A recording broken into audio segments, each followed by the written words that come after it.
Live everywhere. Daily Co's Radio on netrootsradio.com presents David Walton. Kagro in the Morning Show.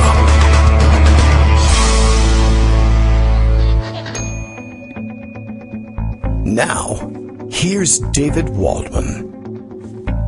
Hey, good morning, everybody. How you doing? It is Wednesday, September 2nd, 2020. Time for yet another show. And, yesterday we forgot meaning I, but I'm blaming it on you, forgot to retweet Bill's morning tweet for, I think, half the show before I finally got around to doing it. It says, let's take care of that this morning, first thing, because it's extraordinarily important. I like to know what I'm going to do on the show, and the only way to find out is to ask Bill what he thinks I'm going to do. Daily Co's Radio is live now, that much we know. Today, Kagro X, me, David Waldman, asks his listening audience, that's you, while snapping his gum. I'm a big gum snapper, but I guess we could get some of that. I do the popping things, or the reverse bubble popping thing, but I guess is that the same thing, or is that a regional difference? Maybe in Maine they call it snapping. I think of that as the small crackling in between the teeth, but okay, what are we going to ask? That's probably the point. Okay, like if you could be like totally any bag of soup, what kind of bag of soup would you be? The answers will shock you, and in fact the fact that the question is being asked will probably shock you as well. Big excitement on the internet as dotard Donald J. Trump had a couple of small neurological episodes yesterday, including his denial for no particular reason, so far as anyone can discern, of having any small neurological incidents. I'm not really sure where it came from. Initially, I guess the Trump camp blamed it on the upcoming tell-all book that we discussed the other day, being written by Michael Schmidt, the New York Times reporter, who once again ran the same play as his colleagues in withholding all the best stuff from concurrent reporting in the New York Times, where he's normally paid to reveal such things, and withholding it for a big payday splashy book release. So they blamed the new book that was coming out for making unfounded, they said, allegations that he had suffered a small series of strokes, or as people were putting it, mini strokes. And there's a whole technical medical term for it, and I don't really care what it is because, he says he denies it. So what's the point, right? Well, okay, I should probably educate myself and just get the terminology right.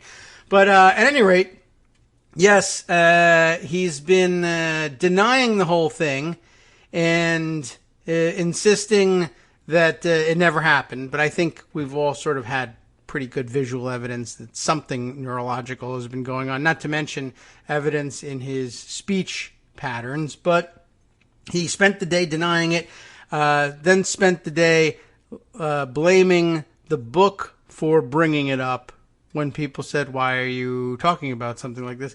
And then I guess Schmidt during the day said, yeah, that's not actually in my book. We don't discuss anything like that. So I don't know if anybody has had any better luck tracing the provenance of it, but he must have heard it from somewhere, because he doesn't usually think of things on his own, although very often if he is, I guess, trying to push things off on somebody else that he's been accused of, that usually brings it out. But I don't know whether that, if anyone knows who was the first to suggest, besides everybody watching, that he might have had some neurological symptoms.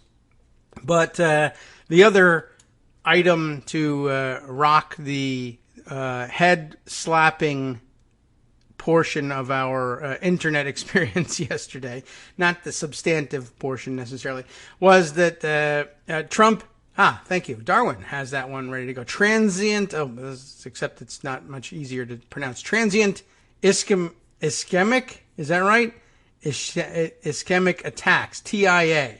Yeah, I remember that it was T something, TIA, but I didn't have what it stood for, so I couldn't put it together in my mind. I was having one, I guess, at the time, and I couldn't straighten it out. But thank you, okay. So that's what he says he's not having. Everybody got that? Mini strokes. Of course, people had a field day trying to figure out, what might mini strokes actually be? Who might have reminded him of it? I don't know. I figured it was Stormy Daniels' nickname for him or something like that.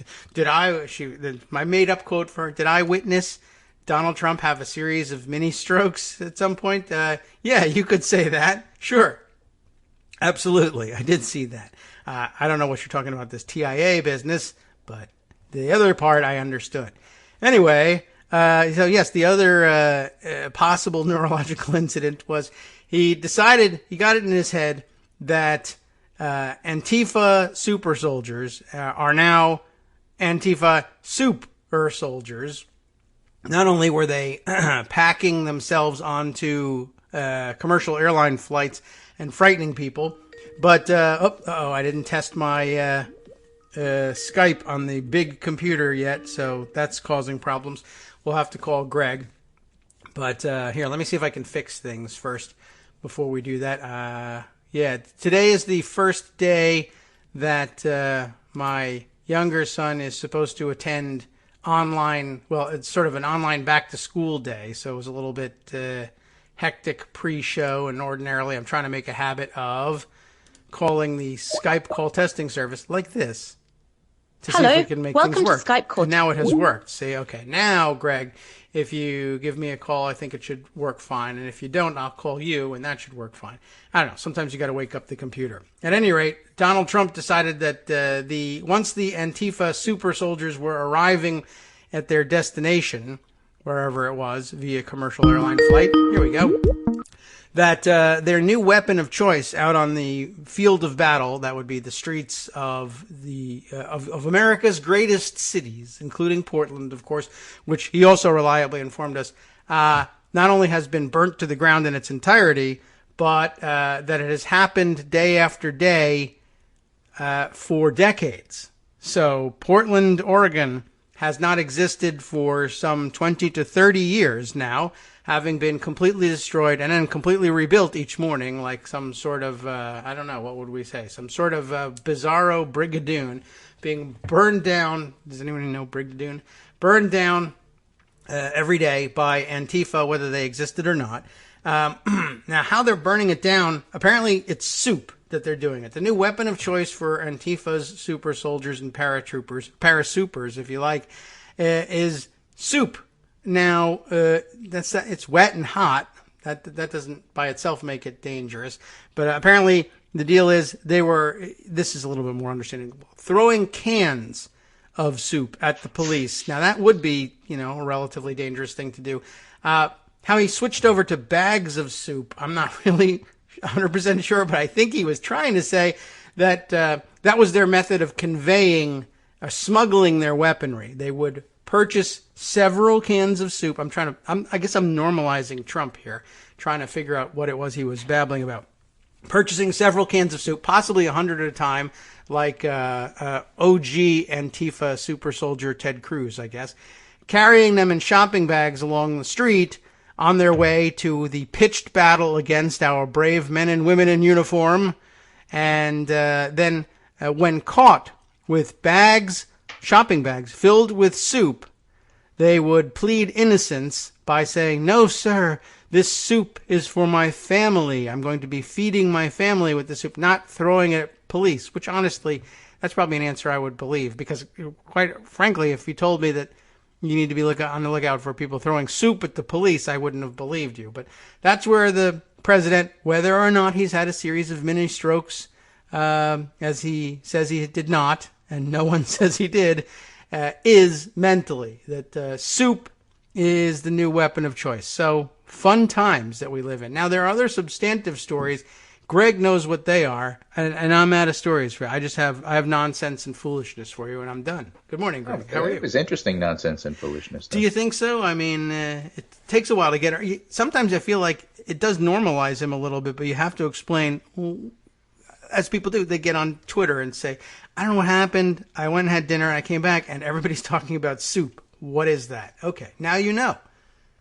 Well, I bags think of you're soup better is the informed. thing, I suppose. See, the whole point is that Trump had this fake soup to nuts. news, And he is. a political stunt where he goes to Kenosha Right. And he I forgot stands that part. in a kind of a erect area. It was kind of funny because Will Bunch, the columnist for the Yes. Philadelphia Inquirer, sent around a picture of Trump standing in this broken down area here, Yeah, I don't and even know said, what it was. "What classic album is this?" And the answer to me was obvious. It's Aqualung. He did look a bit disheveled and crazy. Yeah, but I mean the lyrics certainly match. Yeah, it's the whole thing was nuts. I don't even know what to say. And it turned out he was, among other things, standing in front of a erect camera store. The actual owner of the store, Biden supporter, so that Trump refused to talk to him, and found the former owner of the store to come out and say, "Oh, I'm so glad that you're here because we need you." And it's not even your store, dude. Right. And You wrecked people the store started then, I don't know. credulously as if this is something. But it turns out we There's a have lot a of whole that. slew of polling this morning Okay. showing that that doesn't really matter.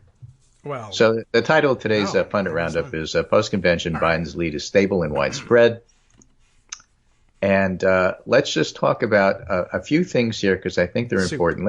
Let's talk about what truly is important. Now, I've said for weeks, you know that I've been haranguing you about this. yes. The pandemic is the voting issue, not the protests. That is what you The say. pandemic involves We do not believe you. everybody. It involves schools. It involves sports. It's not dependent on cable news footage. Super. It doesn't matter whether or not it's the top story in the news every day. It's on the news every day. And even when it's not on the news, people understand. It's September. People are going back to school. They understand what it means. It's September. They're not playing football. They know what that means. And every day in your local community, because this is local news, True. somebody's going to have a school that opens and then closes. Somebody's going to have a college that opens and then they party and then they have to, close it down. And what happens to the kids? Some can't go home. Some have to go home at a time that they're asymptomatic and being sent home. The CDC is saying you don't have to test asymptomatic people. And here they are going back to the community to bring it around. Sturgis has got over 100 cases in at least 8 states. The motorcycle rally in South Dakota. I mean, it's just so embedded into what's happening in America. You cannot run for it. At least to say the 200,000 that are going to be dead by the time the election comes down. Yeah. So all of this is happening. And so we have new polling today. For example, from Daily Kos Civics, only 17% of Americans think that school reopenings in their area are going smoothly. Okay. And the Seltzer poll, which happens to have Biden up by 8, post-convention, her March poll had Biden up by 4, has a companion poll that isn't getting as much play as the head-to-head from Grinnell College, where she did it. Majority of Americans view in-person return to school unsafe at any level. Okay. And then you have Reuters Ipsos, who's out today, and they've got a pre- and post-convention Biden plus 7, hasn't changed one bit.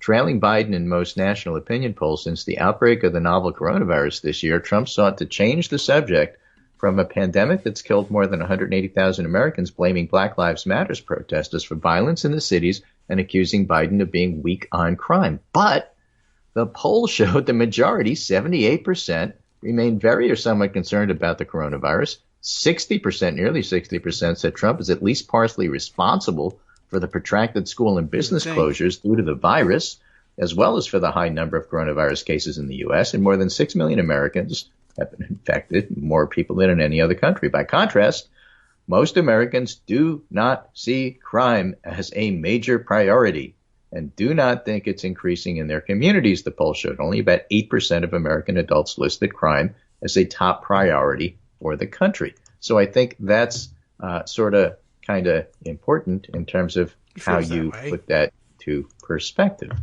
Okay, so I just have to throw in this great Robert Costa article from the Washington Post, and most of what I'm talking about is in the Pundit Roundup, and let me just give you the extra stuff. Okay. The parts that aren't. So Robert Costa has this piece where he talks about, what's the title here? Scrolling up to the top, it says, Biden adjusts strategy in Midwestern battlegrounds to blunt Trump's law and order focus. It's not really law and orders. It's black people like Cory Booker, who's incredibly scary, yes, is coming to get you. And, of course, folks are laughing about that on Twitter. Cory Booker, when is he moving in? He is adorable. Okay. It's like having a puppy move in next door. We love him. He's great. He's cute. He's smart. He's really good looking. We love him. Okay. When is Cory moving in? Relax. So, He's you know, okay. The mood was nervous at the end of the Republican convention, said Ed Rendell. Ed Rendell? The mood is extremely better after Pittsburgh. I'm sorry, what? Right? So Ed Rendell is warning him that, you know, he has to do something. What was he?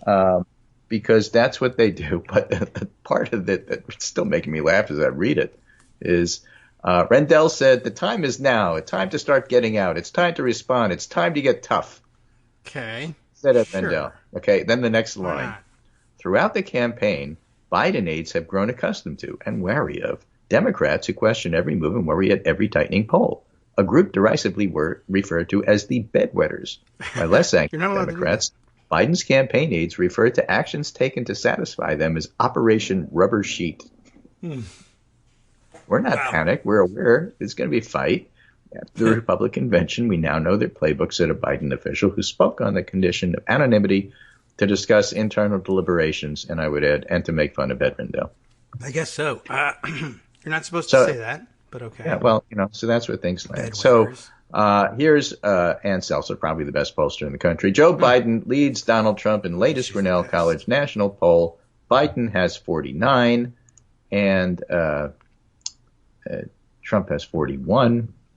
Very interesting nuggets in that poll beyond the overall 8-point advantage. This poll shows some areas of underlying strengths for the former vice president. Mr. Biden holds a wide lead with moderates, 55 to 33, who are a plurality of the electorate. He benefits from a 10-point lead among independents who do not lean toward any political party, 44-34. Got it. Basically, he's winning. Now, Trump continues to hold a better than 2-to-1 advantage among white men without a college degree and is ahead with white women without a college degree. And Trump dominates with rural dwellers and evangelicals. We knew all of that was going to happen, but he hasn't expanded his coalition beyond his core base of supporters. Does that sound familiar? We've only been saying that for 3 years. Who have always been a minority in the electorate. His most likely path to victory is to do again what he did in 2016, win the Electoral College with narrow victories in battleground states despite losing the national popular vote. Yes. Now, Republicans and Trump are more concerned about election fraud than Democrats are, but with Americans reporting substantial disapproval of the president's handling of the coronavirus and understanding the problems of people like me, the president's people like me is always in scare quotes. Anybody. The president's prospects are looking increasingly grim with just 2 months to go before Election Day, said the poll director. His strength continues to be the positive evaluations he receives for his handling of the economy. Okay, fine. Then there's USA Today, the Suffolk poll. Convention's over. Biden leads Donald Trump by a narrower 50 to 43. So he's lost some points from the last poll. He had 12. Now it's 7. As Labor Day looms, launching the campaign's final sprint, the survey finds significant skepticism about whether the election itself can be trusted. If their candidate loses, 1 in 4 voters say they aren't prepared to accept the outcome. That's fair and accurate. That's problematic. That would be a high number. Yeah. Now, it's higher on the Trump side. 28% of the former vice president supporters say they aren't prepared to accept the Trump victory. That is to say, the Biden people are more worried. Whereas 19% of President Trump supporters say they aren't prepared to accept the Biden victory as legitimate. So weirdly, Trump goes out and tries to convince his base that this is a fixed election, and all he's doing is he's convincing Biden voters that Trump's trying to fix the election. This is the only thing Biden voters listen to Trump about, I guess. Yeah, pretty much. I'm not a big fan of Suffolk polling. It's a definitely A-rated, high-quality poll, but don't forget their pollster was the one who stopped polling in the Romney-Obama election because he figured Romney had already won. And so he missed the late break to Obama that actually happened, and definitely a Republican-leaning guy. Ipsos, no bounds in support for Trump as Americans see. In other words, I trust the poll. I don't trust his analysis. No balanced support for Trump as Americans see pandemic, not crime, as top issue. I mean, they've got it right there in the goddamn headline. Oh, it's true. Although I view the pandemic as a crime, and increasingly that is happening. Well, that's the thing. Trump made it worse. He didn't cause the virus. He didn't cause the economic downturn. I understand not blaming him for that, but he made it worse by not doing anything. And that's basically got to be Biden's message from now to the election. President Donald Trump's attempt to make civil unrest a central theme of his re-election campaign has yet to boost his political standing, as most Americans do not see crime as a major problem confronting the nation, and a majority remain sympathetic to anti-racism protests, according to Reuters Ipsos. All right. 40% of registered supporters support Trump, 47% Biden. Biden's lead is largely unchanged, also unchanged in the USC Dorn's Seif poll. I always put an L in there. It's not Dorn's Life, it's Dorn's Seif. Oh, okay. Biden's lead is largely unchanged over the past 3 weeks, during which both parties held conventions, according to Ipsos Reuters, trailing Biden in most national opinion polls since the outbreak of the novel coronavirus, and before, I would add. Trump has sought to change the subject from a pandemic that's killed more than 180,000 Americans, blaming Black Lives Matter protesters, but the polls show the majority, 78%, remain very or somewhat concerned about the coronavirus, and nearly 60% said Trump is at least partly responsible for the protracted school and business closures due to the virus, as well for the high number of coronavirus cases. People understand it, and they blame Trump for it, and going to Kenosha and talking to a fake store owner isn't going to change that. Yes. By contrast, it says, this poll, most Americans do not see crime as a major priority and do not think it is increasing in their communities, the poll showed. Only about 8% of American adults listed crime as a top priority for the country, compared with 30% who said it was the economy or jobs, and 16% who said it was the healthcare system. Okay? Yes. And 62% of registered voters say crime is not increasing in their communities. Now, according to the poll, 53%, that is a majority, of American adults say they remain sympathetic to people protesting against racial inequality, nearly unchanged from 52%, maybe it's up a point, in a similar poll that ran in late July. Of course, margin of errors, it means it's not really up, but certainly not down. While support for the protesters has declined overall since the immediate aftermath of the police killing in May, the poll showed more than half of suburban Americans and suburban housewives. They didn't ask about suburban housewives. That's Trump's big thing there. Oh, and more than half of undecided registered voters are still sympathetic. Okay. No one will be safe in Biden's America, but Biden's pushed back, accusing Trump of stirring racist fears. The simple truth is Donald Trump failed to protect America, so now he's trying to scare America. Biden said in Pittsburgh that Pittsburgh speech is going to be played everywhere. It's already been made to a fairly powerful commercial. Okay. And just a reminder for all the people out there on social media who confidently said the race had changed from COVID to crime are wrong. Here's Morning Consult this morning. Donald Trump has said no one will be safe in Biden's America. But guess what? More voters trust Joe Biden on the issue of public safety, 47% to 39%. Okay, they're all wrong. So make it about crime, we win. You want to make it about the pandemic? We win. So what's your message? Yeah, I don't know what else they go to next other than, I guess the plan was once to say, it's not, no mini stroke. You're the mini stroke. And like Biden is the one that's having them, but okay. Right. So a transient ischemic attack happens when you have a temporary blockage of blood flow to the brain. You lose a little bit of oxygen, and then it clears. So that's why it's called transient. Okay. And ischemia is the lack of blood flow and nutrients to the brain that matters. And it's an attack because it comes on and then it goes away. The problem is you can't distinguish it from an actual stroke, which is a little bit more permanent, and it may presage strokes to come. So when you have one, you got to get it taken care of right away.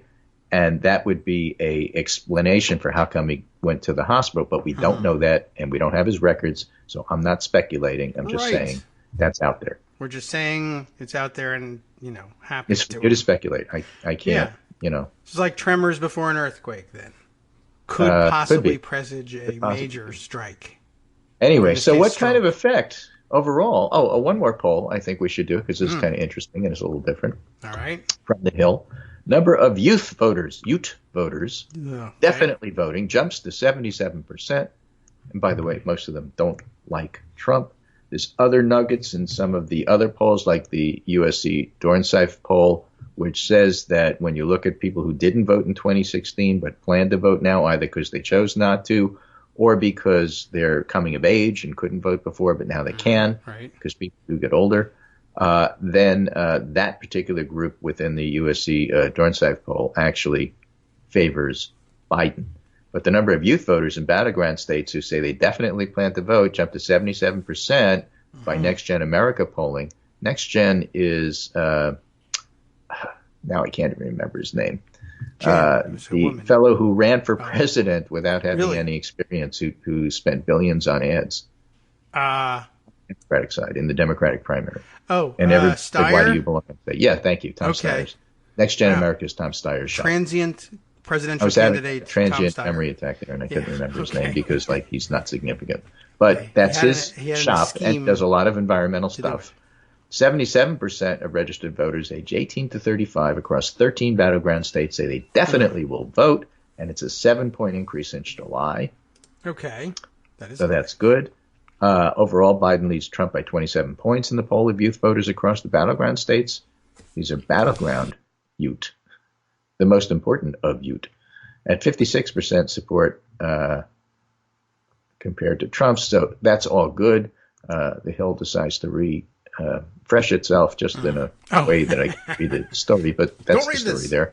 And so then you step back and say, okay, all of this is going on. Obviously, there hasn't been that much change from the conventions. You may recall, we talked about this. The conventions are not going to change all that much. Yeah, we have spoken about that, though it's your theory. So we'll talk about that after the break, because I got some political science on that. Okay, good. That's the best kind of science in my view, at least with respect to what goes on this show. All right, well, we'll be right back. I'm a little bit behind on the music, so this actually means we'll duck out before our usual point, but we'll be back time-wise anyway. 2 minutes.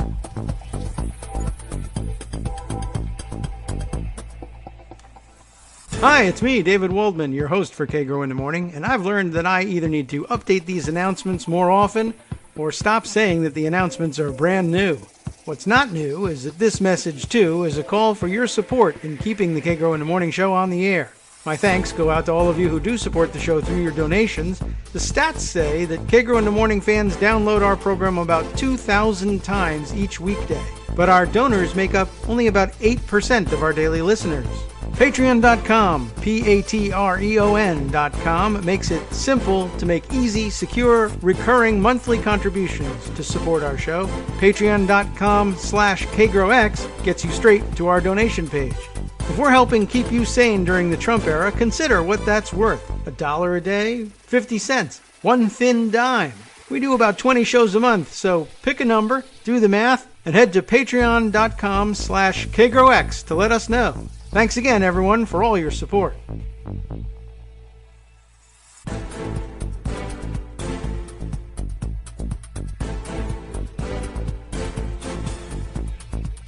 All right, welcome back to the Bag of Soup in the Morning show here on Edwards Radio. I can't believe we were speaking. My fall allergies are acting up, so I'm going to need a bag of soup to drink, and hopefully my voice holds out. I asked the question because I had this real curiosity.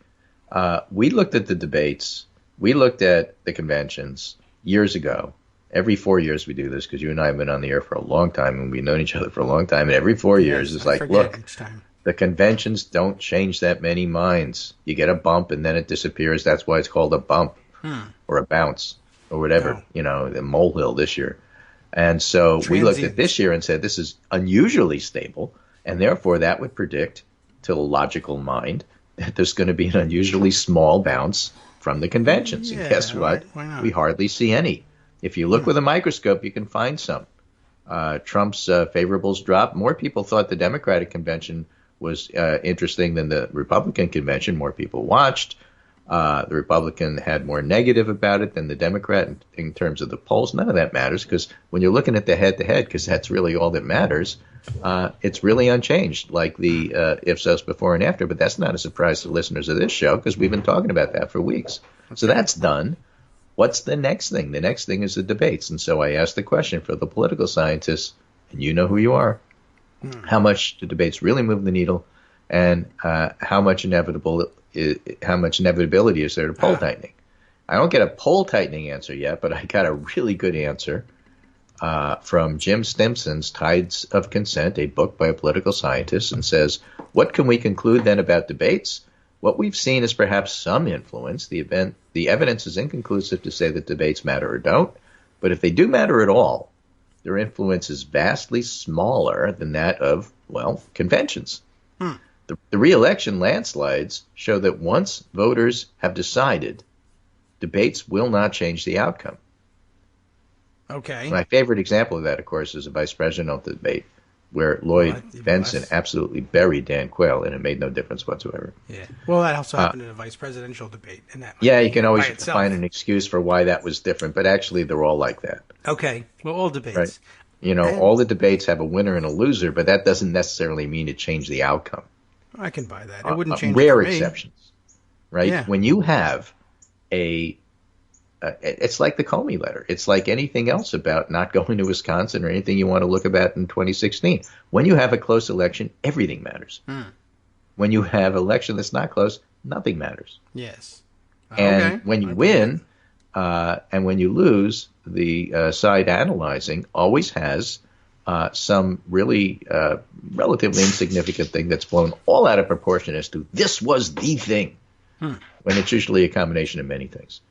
So there's no case where we can trace a substantial shift to the debate, says this political scientist. But in elections that were close at debate times, there are cases, 1960, 1980, 2000. And this is one of those round years, so you got to be careful that ends in zero, where the debates might have been the final nudge as to why they're so often featured as the central storyline of a presidential election campaign TV footage. Yes. It's a good guess. Right? So I think that's probably the definitive comment on it. Yeah. So they don't really move the needle that much. They could in a close debate. The idea is that they'll keep it close. Sure, it could matter if Trump has a TIA on stage or Biden forgets who he is and who he's debating. But unless something like major happens, not likely. As far as the poll tightening, I'm just not seeing it. I'm looking at the polls and I'm just not seeing it. So rather than say it's inevitable, I'll say it's absolutely one of the outcomes that could happen. Okay. Well, that's definitely true. Of all the things that could happen, that is one of them. That is one of them. And just leave it at that. And before you decide in advance what's going to happen or not, since everybody's been wrong about everything, just watch and wait and see. I guess. I mean, it's just something that people have said every time on television. I know. And the more they say conventional wisdom, the more I'm thinking, well, how do you know? Right. I don't know. I said it last time, or someone else did, and they looked important when they did it. And look, if I wasn't important and didn't know what I was talking about, I wouldn't be here I wouldn't be on TV. TV, right? Yeah. Or I wouldn't be writing this column. That's basically it. Well, okay. It's interesting to unpack that time and again. All right. Well, it's coming next, so that's why I thought we'd get. I guess so. Might as well. Now, I did not get predict the newspaper early. I didn't predict that there'd be no change in Biden's polling after the conventions. Oh. I just said, it's pretty likely. It's certainly a possibility, and people aren't even considering it. They're talking about the size of the debate. Remember, we had this debate. Jason Miller came on and he said, Biden's going to go up by 10 points. Anything less than that is a failure. That was political spin, and that's his job to do that. And the weird part wasn't that he said it, it's that he was the only one on the Republican side saying it. That was weird. And I mean, it's all the more weird, I guess, now that we point out everybody else is playing their traditional roles. Miller was the only one to play his traditional role from the Trump camp. But all the so it's interesting. So he and the press normalizing not only the president but this election. And essentially trying to cram it into the square peg into the round hole of everything I've ever done on elections before, as opposed to saying, well, I have lots of good context, and that makes me a good person to observe what's happening this time and tell you if there's any contrast. But instead, they've just said, why don't I just say it's the same as it always has been and call it a night? I don't know. I'm not certain why they're not excited about calling out the diffifferences. This is unique. And we got new information coming in as we speak because I put that call out. So this time it's Matt Grossman, who's 538 contributor and also at the Niskanen Center, Michigan State political scientist and director. And he says, most evidence suggests momentary bumps that may be due to partisan response bias. That is to say, if your person had a good debate, you're more likely to pick up the phone when the pollster calls. And if you think that, like, Obama blew the first debate with Romney and you're really annoyed about it because he looked unprepared, that was the conventional wisdom at the time, then when the pollster calls, you're not going to respond. So that's what partisan respond bias means. And I checked this over the weekend with a couple of other political scientists because I was curious about it. It doesn't matter whether you're talking about a live call or a opt-in panel or a internet poll. The live caller and internet polls have the same partisan response bias issue. Okay. That's different than shy Trump voter thing. Right? Yeah, the shy Trump voter thing presupposes that people will simply lie to a person. You have to answer who the calls phone you. to lie. Right. But they're more likely to tell the truth to a panel where they're not embarrassed and they're not shamed by saying I voted for Trump. I see. And when you see no difference between the internet polls and live caller polls, you say, okay, well, there's no evidence for shy Trump existence, and that's where we stand right at the moment. Partisan response bias, which is I'm really depressed about how things are going on. I don't feel like answering a phone call about a poll right now. That happens across all kinds of polls. It doesn't have to be a phone call. It could be, I don't feel like sitting at the computer and doing this right now. All right. Yeah. That is interesting. That would be an awfully hard thing to tease out. Does it make a difference? Are they talking about people who answer the phone, find out it's a pollster, and hang up? Or are they talking sometimes about people you can who see get on the too phone depressed to who's answer the phone? Oh, yeah, that's true. Caller ID. I don't have it, so... Anyway, most evidence suggests momentary bumps, says Matt Grossman, that may be due to partisan response bias, but I had a good conversation about a few new Trump-specific research findings here, and I'm just reading this for the first time because they just sent it to me. And it says, when and why do presidential debates change voter views? How, if at all, did they help Donald Trump last time? Ethan Porter finds that the post-debate commentary changes voter views as much as the debate itself, with Fox and MSNBC viewers getting quite different impressions. Imagine that. But not enough to change who they support, which is the important part there. Okay. Patrick Stewart finds that candidates go for applause lines and laughs to reach voters and create meme-worthy moments, which are reflected in the in-person audience reaction, like you're no Jack Kennedy. This season of debates might also produce a television star, but voters' initial instincts may be hard to change. Okay. Are you kidding me? This season, television star, Patrick Stewart, all that is in there? The nub of it is that it really doesn't change all that many people's minds. Okay. This is Patrick Stewart, political scientist, University of Arkansas. Not Patrick Stewart, make it so. Right. So, I wanted to hear him talk about voter engagement or something like that. Right. Engage. Right. Okay. Right, exactly.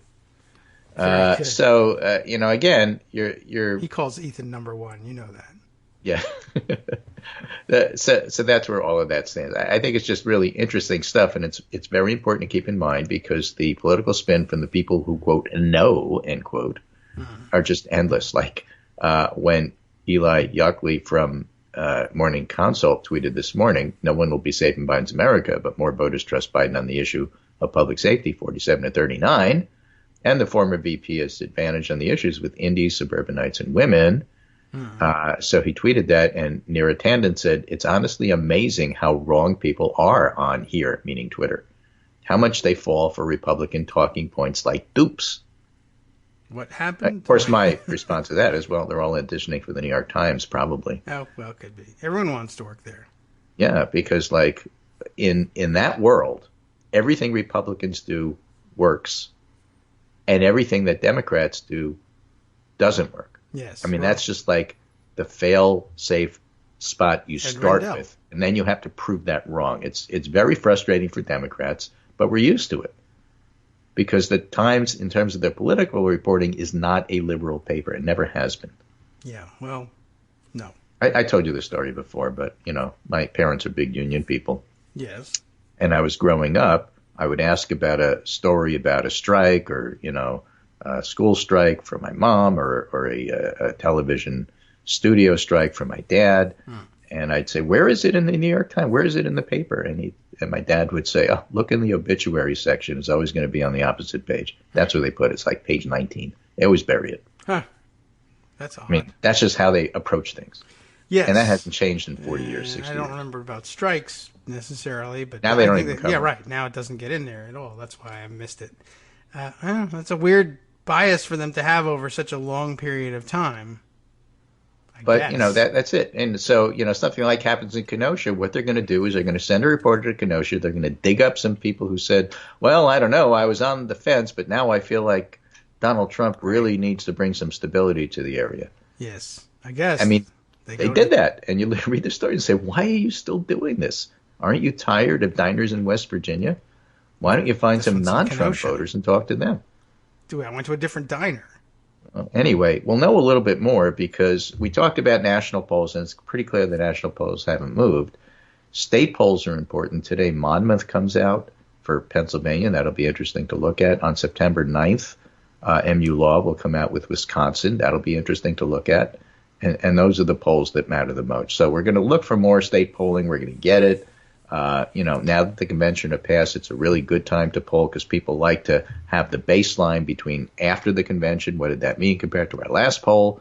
Before the debates, what did that mean before our next poll? So I do expect a slew of things, complicated, of course, by the fact that Labor Day is next week, so hard to poll on a holiday weekend. Right, especially if people can figure out you're a pollster when you call. See? There's yeah. The bias. Well, it's holiday bias. Right now, I don't know that there's non-response bias at the moment. Simply because, people's minds haven't been changed and these conventions are behind us. And we haven't had any debates yet. Debates are where that really happens, I think. I don't know. I guess I wonder how long such a bias lasts. I'm now curious, like if you wait to do your polling an hour, 2 hours, is that enough to get people to answer the phones? Is it too what late time is it after now? a debate What like about that? now? Right. I just keep calling, I suppose. There's another thing, and or you could block the number. Although some people don't answer those, no matter what they are. Right. But I can't imagine that being a huge number of people. But I guess if you see it, you report it, and there's no reason not to talk about it. It's just a little weird. Okay. So Seltzer has the Democrat generic ballot up by 7, which is about what it's been, 7-8. USC Doran Seif has it at 8. And Suffolk has it at 5. Again, there's a slight Republican bias to the Suffolk poll. There's a slight Republican bias to the Seltzer poll, very slight. So these are all very, very good numbers for the Democrats and for Biden right now. There's just no way to spin that. Trump is losing. And the conventions, which are his best chance from a point of view of something he could do to change the narrative, hasn't changed the narrative. So now that's why he's working on this law and order, which isn't law and order at all, because he's bringing disorder to everything and chaos. What he should really call it's law and chaos, rules and chaos, or however you want to do it. But it's just not a winning strategy to come down on the side of people who want to shoot other people and say, elect me president. This is Biden's America. Yeah. Not to mention, we haven't to this point, because I think it's pretty obvious, but I just will throw it out there. It's actually right now happening in Trump's America. I'm just confused about how. Well, that's the Biden point, and that's why his ad about it is just so freaking powerful. Yeah, I don't know. I didn't even get to see that. I just have seen the Trump war room, tweeting out things about this will happen in Biden's America, which I guess at the very worst you can read as well. Okay, status quo. Hey, Ed Rendell, for people who want continuity and safety, no point in not voting for Biden if you prefer him for other reasons, because this, which is happening now in Trump's America, will also happen in Biden's America. So, if you feel relatively safe now, go for it. Have another, have another serving, I suppose. Just change the driver. All right. I have to tell you, I'm having a lot of fun doing this real time as we speak. So Peter Lemieux, who's a retired political scientist now, but by my calculations, Peter says, support for Obama in 2012 polling fell about 4 points after the first debate, and support for Clinton rose about 7 points after her first debate. So I don't expect to see effects of this size in 2020, given the polarization of the electorate. Okay. But I would go back and say, okay, fine. You do get these bumps, but bumps and bounces don't last.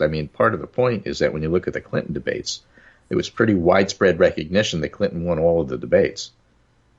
it made no difference to the election. In the end, right. Okay. So now you'll have to send me another. And the same thing with Obama. Obama had a terrible first debate. We talked about that. Oh, yeah. But made up for it in the second and third debate. And by the end, it really didn't make a difference. But typically what does happen is that you expect the Republican to get some kind of bounce if your Republican convention goes second. And Trump didn't. And that's really the point we're making right now. As far as the debates go, we'll see what happens. But, you get minor changes and even 4-7 point swings, which seem large these days in terms of the train track Biden-Trump, head-to-head that we've been seeing for months and months and months and months now. We'll see. It's just hard to believe that in fact, happens. Yes.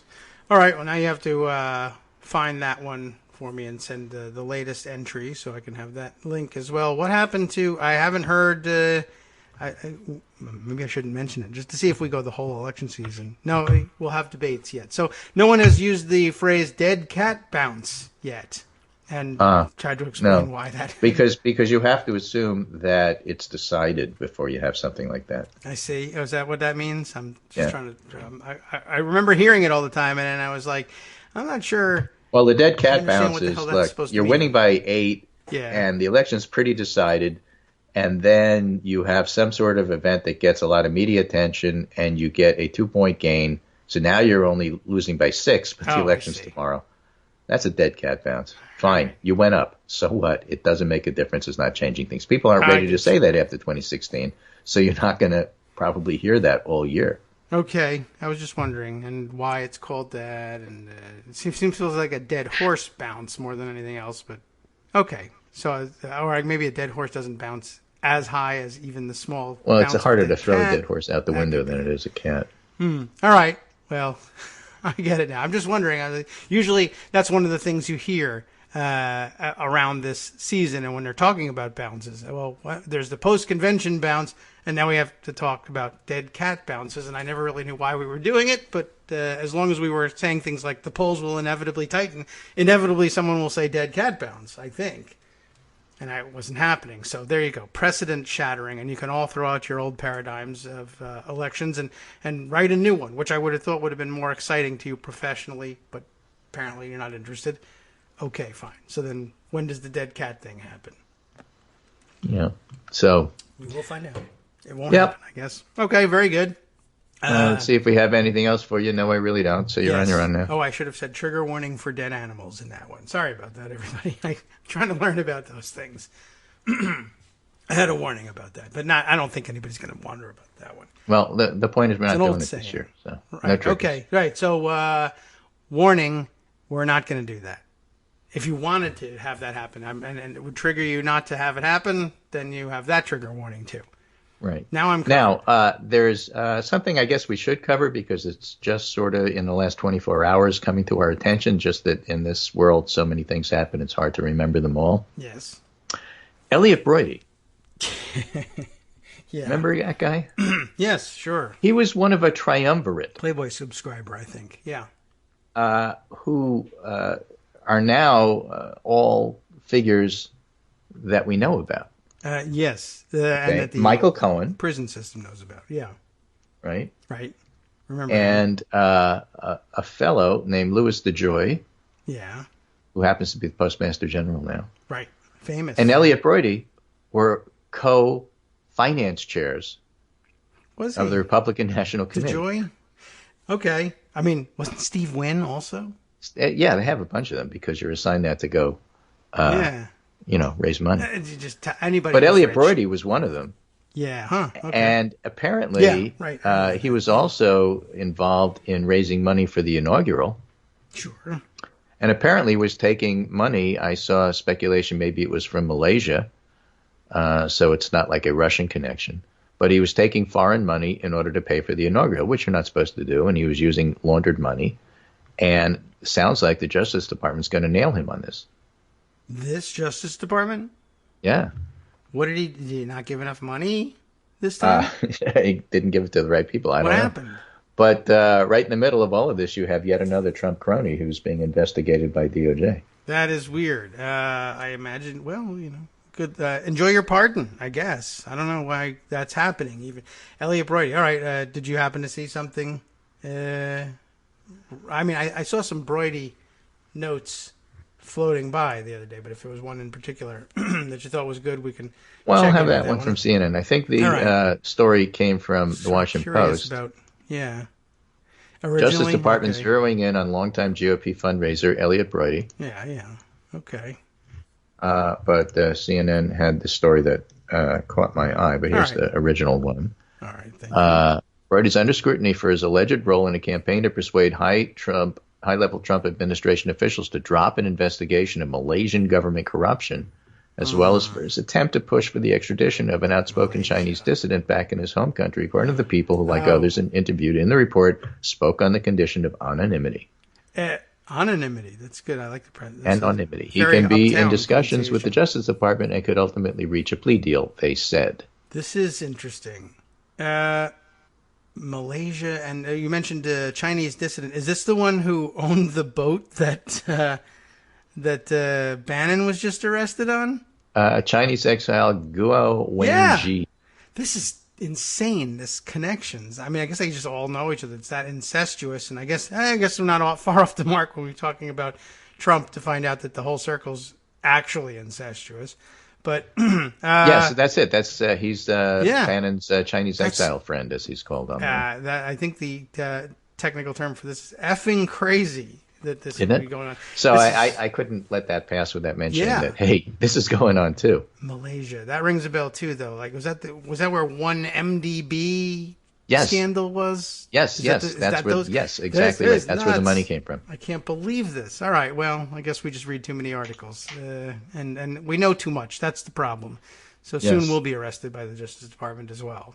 You know too much. The man who knew too much. Yeah. Wow. I mean, all right. Well, I guess that just means that all this stuff has been hanging around for long enough that I don't know. Is it There's the your Southern September District surprise. of New York that's doing this? Who could possibly be pursuing it? Although maybe that's not so much of a coincidence either. Where all these paths of high dollar people will run through the Southern District of New York's jurisdiction eventually.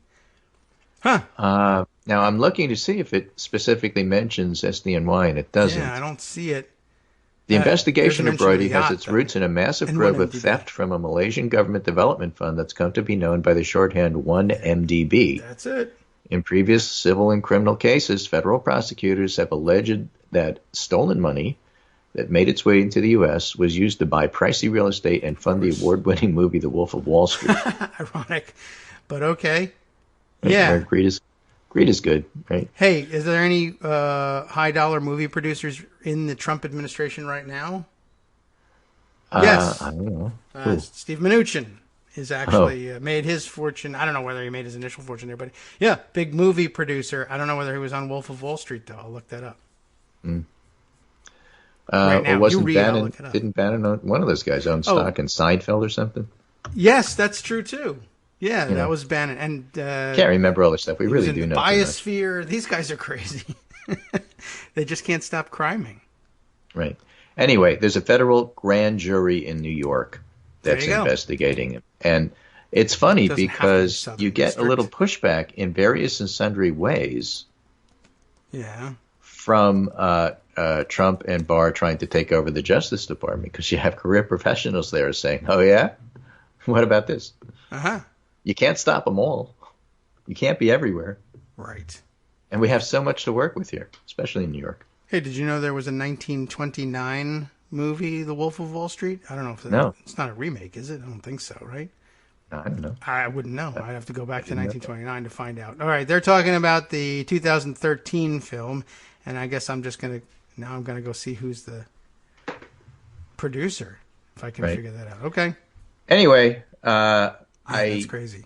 I am not going to stand on this record, but actually I have to step back and look at this whole convention season, going back to the primary season where we told you on the air here, Joe Biden's a decent guy and that's a superpower. And we've not been incredibly wrong and off about everything that's happened so far.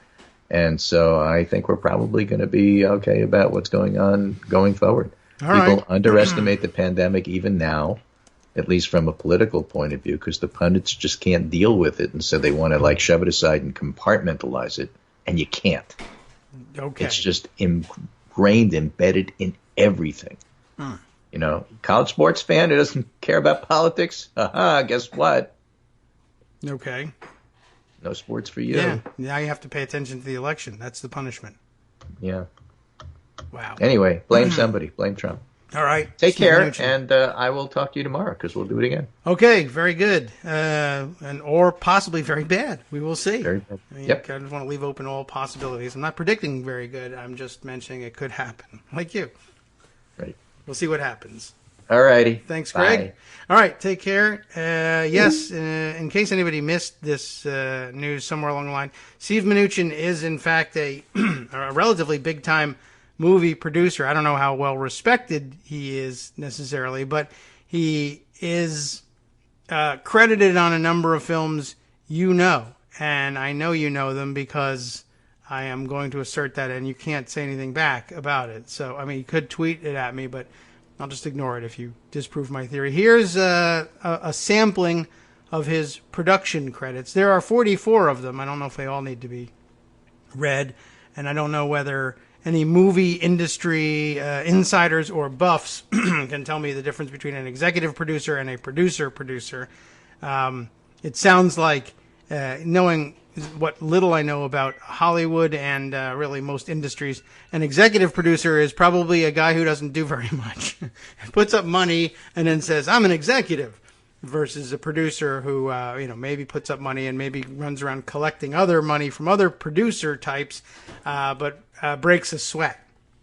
But you will know some of the big time movies that he's a producer on. Wonder Woman, which seems like something that you would think that Trump would try to stop the production of Wonder Woman or something like that. But I guess he got it finished before he was under his sway. Wonder Woman, King Arthur, Legend of the Sword, that's been on HBO an awful lot. Let's see. Chips, which I hope you didn't see because that was probably terrible. The Lego Batman movie, The Accountant, let's see. Suicide Squad, The Legend of Tarzan. They're all over the place, and there's a number of them, and I'm going to run out of time to list them. But I guess he's legit and everything. We'll be right back. Welcome back now to the Kagro in the Morning Show here on Networks Radio, produced by Steve Mnuchin. I don't know if you know that. He's piling the money on here. I can't cash his checks fast enough. It is interesting, though, that he doesn't seem to have there's no ideological bent to his movie production. Steve Bannon also, I think, fancied himself something of a film producer, but he tended to sort of stick to what he called documentary films, what I would call fiction, of course, but he tended to stick to politically inspired fake documentaries. In other words, it was as a political operative, he used film as a medium to press his point, as opposed to Steve Mnuchin, who just was interested in making money and doesn't appear to be any consistent ideological theme to the films that he joins in producing. There's an awful lot of them. Looks like his record on this goes back to 2014. I think he made his money elsewhere and then decided, I like movies and or would like to, essentially, my guess is the motivation was, I like movies and I like the way actresses look, and I would like to be able to meet them as a Hollywood player and, have sex with them if possible, or marry them. I mean, maybe he's that kind of an upstanding guy, and that's how he ended up landing his actress wife, I would assume. I don't know, but he started producing movies back in 2014. I guess I don't know. I'm wildly speculating about this, but let's just see. He was married recently, right during the administration. So, in case you were wondering, for instance, how is it that he landed this actress wife that he's got? 1, extraordinarily rich. 2, movie producer, but that wasn't enough.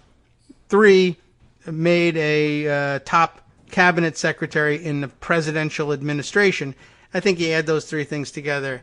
That'll do it in terms of satisfying anybody's insistence on material success in the world before considering you, if you're that kind of person. And of course, not everyone is. And he might have a fantastic personality. I don't know. He seems a little bit different from the rest of the administration members. That much is true. Anyway, so yeah, some big-time movies. Wolf of Wall Street is not one of them, but that's interesting too. Now I feel like we ought to read the story about this. I'm glad, anyway, that we were able to exercise the memory. No TIA is going on at the moment. Before we even found them in the text of the article that Greg sent from the Washington Post, we were able to call up, I guess really we were going to land on it, even if it was just coincidence. When they mentioned that a Chinese dissident was involved, I'm like, well, I know one Chinese dissident. There are many thousands, most of whom are more important in world news ideologically and philosophically than this guy. But the one I'm thinking of is the one that loaned the yacht to Steve Bannon, and bingo, it happens to be him. And also one MDB. But again, what other Malaysian connection are we likely to know? But as it turns out, it's all one big, and not even that big, circle. And they're all stealing the same money from the same people. Other stories circulating this morning, and one I mentioned yesterday. First of all, a tell-all book scheduled to come out from Melania Trump's / Melania Knav's. She's what was her name again? We mentioned her yesterday, but she's got a book out about all of the goings on in the East Wing and what a weirdo Melania is. I mean, man, I guess we'll just jump back and start there and make our way through this emerging web of crime and thievery. Emily Jane Fox, writing this up for Vanity Fair, Melania did, not care. In a blistering new book by Stephanie Winston Wolkoff, Melania Trump sounds a lot like her husband. Stands to reason. They're married. Should be compatible on some level, even though it looks like they're not. But at some point, they must have been more simpatico. Anyway, Wolkoff's book is remarkable both for its intimacy and for the sheer volume of receipts it contains. This subheader says it's also the first real book, real look at what's under Melania Trump's hood. Depending on how you interpreted that, no, it isn't. But okay. The first written look at what's under her hood. The first photographic look at what's under her hood came several years ago and is still available on the internet. I would say parental guidance suggested, in which case, really honestly, you don't deserve to be a parent if you're guiding your kids to this. Anyway, the subheader isn't even done yet.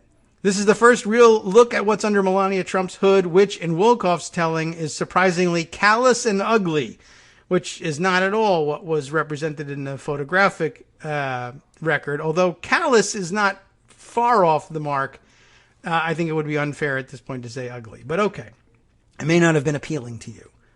That's all. But that's a personal preference. The era of Donald Trump has been bad for everyone and everything. Mostly, apart from the super rich and their tax bills, that is, the real estate developers and their tax breaks. Oh, and the white supremacists, right, who seem to have been granted permission from the top to say the quiet part out loud, including the orange supremacist who keeps doing it. And apart from the cottage industry of Trump-themed books, all the fire and fury that's been fit to print, that's actually an interesting backhanded slap at the New York Times, whose motto that is, where most of this stuff is coming out from, even though it's not in the papers. I don't know if she intended to do that. Well, anyway, apart from the cottage industry of Trump-themed books, all the fire and fury that's been fit to print dominate cable news coverage and hover on bestseller lists. I think I lost the track of that sentence. The successful books of this genre have often followed a form, reporters teasing the juiciest, scariest, most revealing accounts from people who know Trump or worked with him or served under him, the adults in the room who whispered anonymously about the horrible things they witnessed, but who did nothing about them beyond said whispering. I say this with both affection for and intimate knowledge of the genre because I myself contributed to it. Oh, okay. So guilty. of having written such a book, I guess. Anyway, we'll plow forward. Although this does remind me, actually, of one or two other items that we missed about people not doing anything, seeing something and not saying something. Minor point, though, which was that yesterday when Trump doubled down on the Antifa super soldiers spotted on the plane, he was asked about it later in the day, and he did double down on it and said that this person had told him about this, that this was a person that you would know, but he's going to ask this person for their permission to share more of the story, as this was offered up as by way of excuse for not having any verification of the story that everybody thinks he made up. But it was interesting that he says, this is a person you would know. What's interesting to me about it is it's supposed to, I guess, intimate that that is somebody either in his administration or famous or responsible figure of some sort, but we don't know who. My question is, I would like now to know, not to verify the story, but even if you assume the story is true, why would the description was that they got on a plane and then all these Antifa super soldiers got on there and they freaked this person out. They were very uncomfortable and very scared. And in this era, knowing that you can have an entire plane turned around, sent back to the gate and unloaded when one anonymous passenger, who's a person that you wouldn't know, says, I feel scared because that guy is wearing something that makes me think he's Muslim and therefore terrorist, and therefore we have to turn around. I mean, complete garbage as far as accusations go. And as often as not, by the way, they end up accusing a Sikh of doing something like this. Well, anyway, the point is you shouldn't be able to do it even if you're right about that. That is right about the person being Muslim. That's not, a reason to turn a plane around. But then they accuse them of being terrorists, and people believe that because we're horrible and prejudiced that way. And you can get a plane unloaded that way. So my question is, if this person was so uncomfortable and is also a person we would know and a responsible type person, why is it that when they saw something, they didn't say something? And they let this go forward, this plane load of people that were going to attack these poor people, innocent people in the suburbs somewhere, or, maybe in Portland. I got no idea where they were bound for. It seems amazing to me that they would simply say, well, let's just roll the dice and see what happens and let the flight go forward. Not that I believe it really happened anyway. Just throwing that out there. Okay, but back to Melania Trump and how terrible she is, according to Stephanie Winston Wolkoff, who claims that she's not terrible, despite the fact that she took millions of dollars from the Trumps. Depending on the circumstances, like if I just went to the bank where they had it, if they have money in the bank, the Trumps, and just stole it, I would be a great person. Whereas this person is terrible for taking their money. Anyway, 3 variations on the form are hitting the market this summer. Books from Mary Trump, we know about that one, The President's Niece. Michael Cohen, his longtime fixer. And we haven't said a damn thing about his book. And I guess it's probably because, I don't know, I don't feel like we knew everything that's in it. But I don't trust Michael Cohen any more or maybe less than Stephanie Winston Wolkoff. But I don't know. His book, I think the Trump campaign successfully buried his book by doing the requisite number of outrageous things around the release time. But maybe we'll fix that by going back and reviewing it at some point. Not reviewing the book, but reading other people's reviews of the book. No chance I'm reading it. Now this one now from Stephanie Winston Wolkoff, a former close friend and advisor of First Lady Melania Trump. 3 accounts from the most insiders of Trump world. What has struck me most about these books, not me, but our author, Emily Jane Fox here, is not what salacious stories they have to share, though the stories are delicious and damning as advertised. It's that some of the people closest to the Trumps have felt so jilted by them, so burned, so wrung out, that they're willing to spill their guts about their own family or closest friends. I think I should also point out Mary Trump, Michael Cohen, and Stephanie Winston Wolkoff all taped their subjects. It is astonishing how many people feel compelled to tape the Trumps. I think you've figured out why.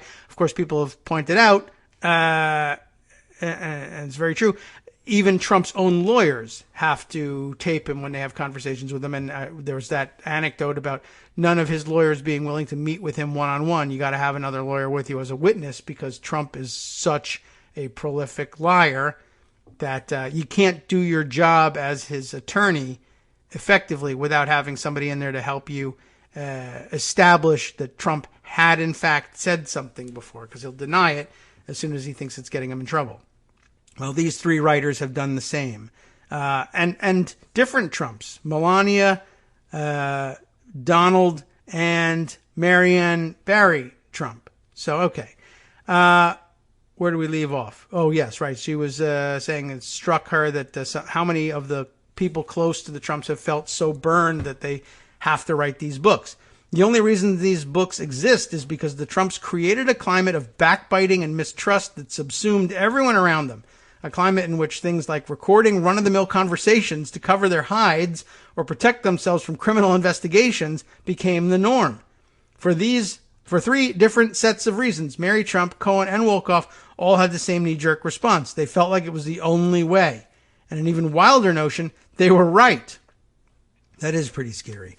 That simple fact is more revealing than any leaked anecdote in any of these stories. Wolkoff's book, Melania and Me, The Rise and Fall of My Friendship with the First Lady, out in September 1st, that was yesterday, is the height of this revelation, the ceiling of the floor. Even the title is a little bit pompous, though. Like Rise and Fall it feels like something that needs to be, attached to something momentous. Your friendship with the First Lady isn't really one of those things, but she's just probably not a really good writer, and she's settled on that to make it sound momentous. So she's borrowing that. Ultimately, it's an illuminating story of the dissolution of a female friendship, with drama both high and low, slights overt and subtle, and visceral pain. It just so happens that the two friends are the First Lady of the United States and the Vogue alum with event-producing bona fides who helped plan the presidential inauguration and joined the East Wing staff before their relationship became publicly unglued in the midst of questions over inaugural spending and security clearances in the White House.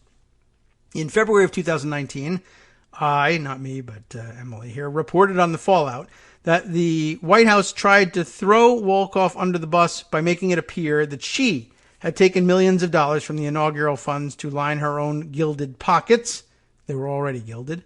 This portrayal fit right into the grifter narrative so many in Trump world had perpetuated by actually grifting that most people believed it without hesitation. The truth, maybe, as Wolkoff lays out, was that there wasn't a grift on her part and that she was told privately that her firing from the White House had nothing to do with her inaugural spending, despite reports to the contrary. Maybe, I don't know.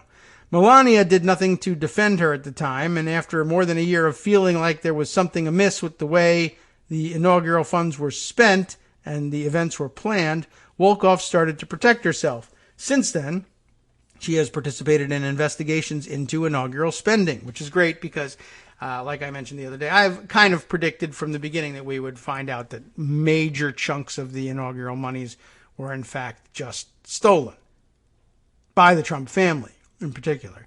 Wolkoff, who's around a stunning 6 feet tall, okay, and who looks like Melania's sister or first cousin, or at least a client of her hairstylist, that's getting pretty far afield, saved everything. And there was plenty to hold on to because they had all communicated so much. That is, she saved the receipts, not that she saved the money. All communicated so much through signal messages and texts, emails, contracts, and phone calls. And that brings us around to the other, what otherwise have been the major story of the day.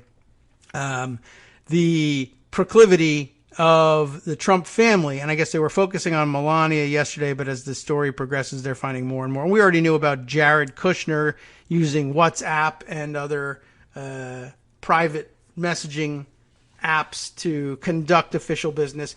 Now, of course, after winning, quote-unquote, winning election with the lock her up chant about Hillary Clinton for using private email servers, Melania using private email, the whole family using private email to avoid detection of their unseemly business dealings. So that much in the news as well. This is the background to that. There was, of course, as we said, plenty to hold on to, receipt-wise, because they had all communicated so much. Her Park Avenue apartment, Stephanie's that is, started to look like the set of Criminal Minds. If you've seen it, you know what they're talking about. If not, man, go with it. She wanted to get to the bottom of what happened and why her reputation had been sullied and her name dragged through the mud. That is because you worked with Trumps, by the way. I just thought I would settle that for you. All because the woman she thought was one of her closest friends had turned her back on her. And that's because she's a Trump. If humiliation was the wound, the betrayal was the salt. And the way Wolkoff wanted to wash it all away was with proof. That's the only way you can do it. That proof, as it appears in the book, is part of what sets Melania and me apart from other Trump books. It is fair game to doubt the veracity of some of the more out-there tales spun in other accounts from this era, but it is hard to disbelieve Wolkoff's because the conversations quoted appear to be from direct phone calls or meetings, emails or encrypted messages. At one point in the book, Wolkoff writes that Melania, ever private and paranoid, asked her to delete their texts because what they discussed was their business. What makes it all the more marked is that Melania has been so unknowable for so long, quiet and coiffed and largely out of view. This is the first real look at what's under her hood, backed up with receipts, and what's there, according to the book, is much more callous and uglier than it has appeared. Take a conversation between Wolkoff and Melania, for instance, about that infamous green jacket with "I really don't care, do you?" scribbled across the back when the First Lady toured a detention holding center, or rather a detention center holding children who had been separated from their parents at the U.S. border. Melania shrugged off the public firestorm around the sartorial choice, a common theme throughout the book. "I'm driving the liberals crazy," she told Wolkoff, according to the book. "You know what? They deserve it." She added that people connect stuff to my clothes and that she wears what she wears because I like it. Fired up about the media, she continued, "They all went crazy about the zero-tolerance policy at the border, but they don't even know what's going on. The kids I met were brought in by coyotes, the bad people who are trafficking, and that's why the kids were put in shelters. They're not with their parents, and it's sad, but the patrols told me the kids say, 'Wow, I get a bed. I will have a cabinet for my clothes.' It's more than they have in their own country where they sleep on the floor. They are taking care nicely there." She added, "Did Michelle Obama go to the border? She never did. Show me the pictures." Okay. In the passages, she sounds far more like her husband than anyone has given her credit for. Other choices chronicled by Wolkoff carry a distinctive Trumpian flair. According to the book, Melania told Wolkoff that she would not move to D.C. until the shower and toilet in the White House residence had been replaced. Okay. She painted her office and closet bright pink. That doesn't sound too bad. And she added a glam room to the residence in which she could have her hair and makeup done. She would pay no mind to wearing American designers, as Michelle Obama had. If Melania had her sights set on wearing Karl Lagerfeld, she wore Karl Lagerfeld. If she wanted to wear stilettos to visit a hurricane-ravaged town, she wore stilettos. If she wanted to be referred to on a Christmas card as First Lady-elect, even though no other First Lady-to-be had ever used the term because, as Wolkoff reminded her, it is not an elected position, she did it anyway. Melania, she writes, did not care. Melania doesn't dish much on her marriage in the book because, as Wolkoff writes, any intimate question about her marriage was deflected by her seamlessly turning the chat back to what was going on with my husband, my kids, and my career, about which she was endlessly fascinated. That actually sounds normal. I might do the same. The same went for questions about her husband's alleged affairs or payments made to women in the run-up to the election. She'd brush off his, you remember it, grab 'em by the pussy tape, or settlements to Stormy Daniels with, "It's politics." Over the years, according to the book, when Wolkoff would express her concern, Melania would matter-of-factly respond, "I know who I married," and I guess that's probably what most of you thought about her to begin with. So now, okay, verified. Yeah, I saw the anecdote about waiting for the shower and toilet to be replaced. It doesn't express it here, but I don't know whether it's more explicit in the book, but people came away with the impression that the idea was that she was somehow like, well, I'm not going to shower in the shower or use the same toilet that the Obamas did, which I guess people viewed as racist, and maybe it was a racist motivation. I don't really know what did it. Although I guess stopping and thinking about it, I guess if you can order such things to happen, I guess if I was moving into a new house, I would say, yeah, I might want a brand new toilet there too. Not necessarily because of who lived here before, but just the fact that someone else did. So I don't know. Who cares? That's not really a story. It was just out there and people were having fun with it. Melania was more overt about her relationship with her stepdaughter, Ivanka Trump, or Princess, as Melania jokingly referred to her, according to the book. I guess she must really get under her skin to spill the beans on her. During the inauguration, Wolkoff writes that she and Melania launched Operation Block Ivanka, making sure that she was seated out of frame in the photos of President Trump being sworn in. Melania, she writes, did not want Ivanka to attend the wreath-laying ceremony at Arlington National Cemetery, so Wolkoff left it, off of her schedule until Ivanka texted to ask why it wasn't there. Once they were in the White House, I guess I can see what's going on here. I mean, Ivanka likes to, she likes to be in the camera frame all the time, and she likes to pretend she's the first lady / assistant president and do everything from attending all the events and having her picture taken to sitting in for her father and having her picture taken at world conferences on world affairs, which is totally inappropriate. Even if she were first lady, it would be totally inappropriate. Once they were in the White House, Wolkoff, writes that Ivanka and her staff wrote to her and Melania about co-hosting several events that were traditionally hosted by just the First Lady. Are you kidding me? Melania asked Wolkoff about Ivanka's request to collaborate for International Women's Day. Seriously? I'm not co-hosting. Interesting. For the annual luncheon held for the governor's spouses that Ivanka wanted in on, Melania said, we need to let her know that I know this is a First Lady event done every year. OMG! They just want to take credit for it.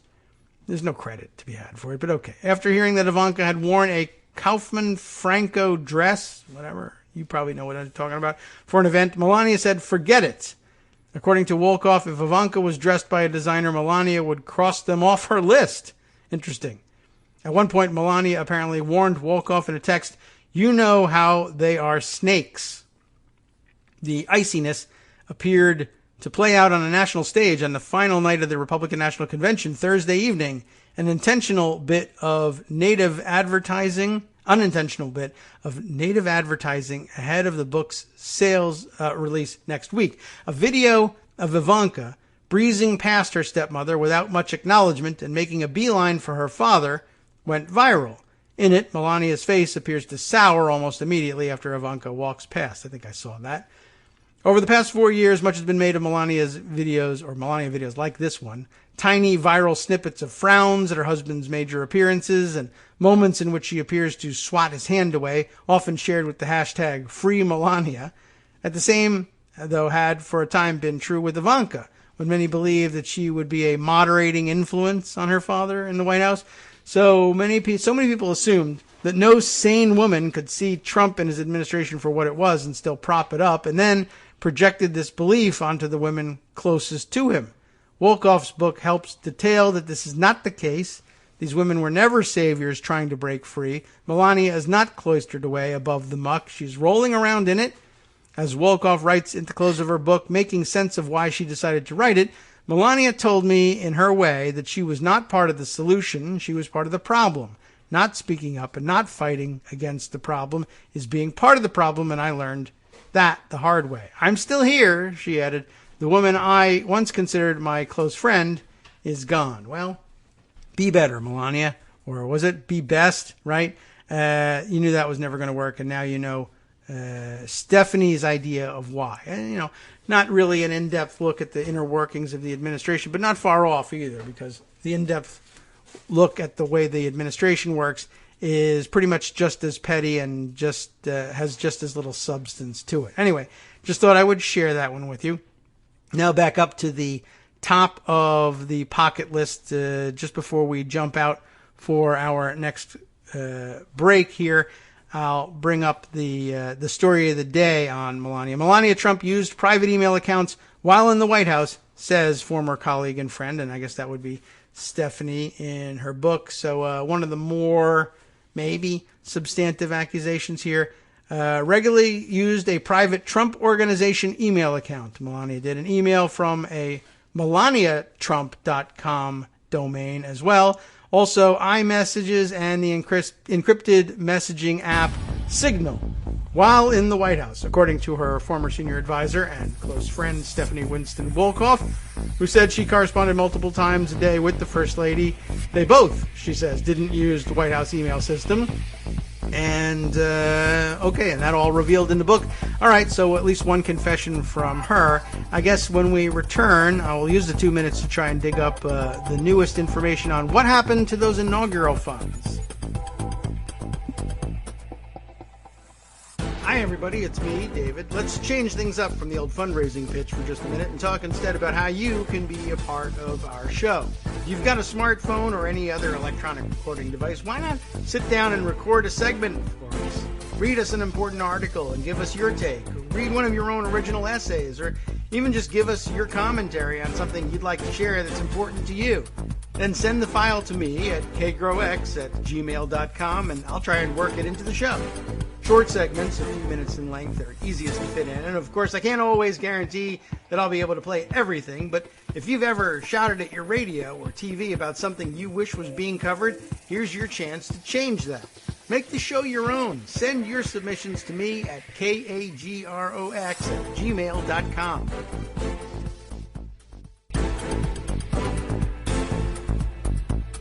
Welcome back now to the Kagro in the Morning Show here on Netroots Radio.